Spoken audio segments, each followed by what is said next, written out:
Hello everyone, good morning, welcome back to my channel.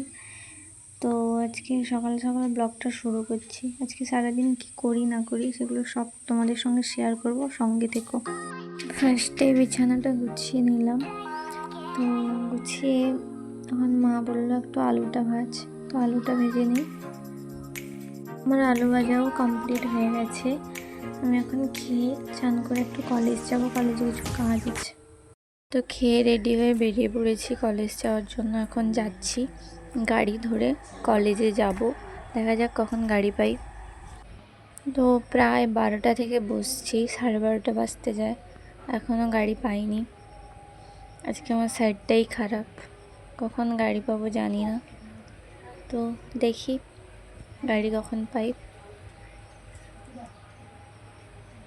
চলো। তো fresh হয়ে এসে এখন খেতে বসছি। ফার্স্টেই পেঁয়াজি করেছে মা,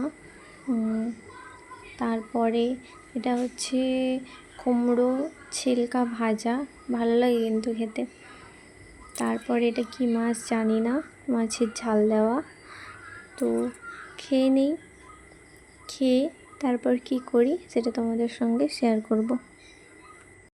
তো খেয়ে তো ঘুমিয়ে পড়েছিলাম, উঠেই যখন দেখি মা এই চাল নিয়ে বসছে, পিঠে হবে মনে হয়। তো দেখা যাক মা কী পিঠে করে, তো তোমাদের সঙ্গে শেয়ার করব মা কী পিঠে করে। তো আমি পিঠে নিয়ে চলে এসেছি, মা আমাকে বানিয়ে দিল যে নিয়ে যা তুই খাবি। তো চলো খেয়ে নিই। আর এই পিঠেগুলো একদমই সুগার ফ্রি, যার যেরকম মিষ্টি প্রয়োজন ওই রকম চিনি বা গুড় নিয়ে খেতে পারে।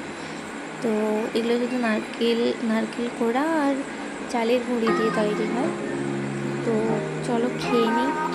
আর আজকের মতন আমার ভিডিওটা এখানেই শেষ করছি। তো তোমাদের কেমন লেগেছে ভিডিওটা আমাকে কমেন্ট করে জানিও, এবং লাইক শেয়ার এবং আমার চ্যানেলটি সাবস্ক্রাইব করো। তো কাল দেখা হচ্ছে একটি নতুন ভিডিওতে। ওকে, বাই, গুড নাইট।